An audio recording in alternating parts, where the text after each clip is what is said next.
rolling. Okay.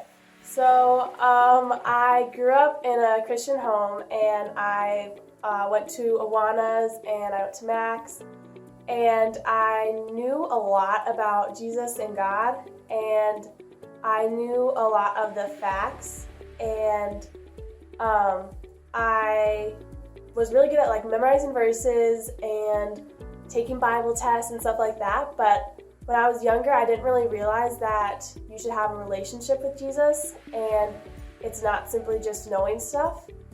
And I think as I matured and as I got older, I learned that from Max because of all the great teachers that are there. They really tried to stress that it's more of a relationship, but I don't think you can really know that until you start having a personal relationship with Jesus, because people can tell you that it's supposed to be personal, but until it is, it just feels like another like checklist.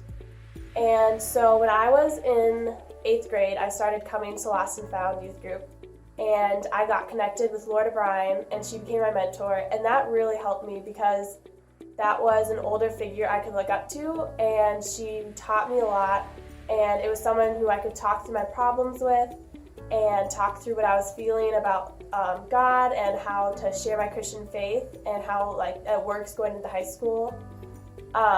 And because she was my mentor, she got me into reading the Bible daily and praying. And reading the Bible and praying doesn't make you like a Christian, but that really helped me have that personal relationship with Jesus. And I learned more about who he was and about who I was in him. And from that, my identity became more clear that I was a child of God, and that's how I fit into the world. And that took a lot of pressure off me because I was going into high school and thinking about how I'm going to fit in there. But then I realized that it's not who I am, but it's whose I am. And so I'm God's. And so in high school, that was really good because I started out knowing more about my identity. And high school is still rough at sometimes, and you worry about what people think. But because of Laura and having that personal relationship with God, then I was able to have a better identity starting out. And so during high school, I think what God has taught me is that he's going to love you no matter what. And even though reading the Bible and praying and sharing God's word and doing good deeds are they're fruit of being a Christian, they don't make you a Christian.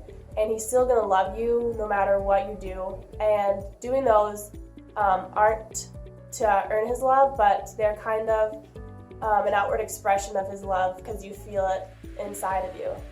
And I just also learned that everyone you meet is going through something, and it's not your job to have everyone to like you, but it is your job as a Christian to show God's love to them because you don't know what they're going through. And even though you don't know exactly how to show it, God's going to use you if you're open to him and if you have that relationship.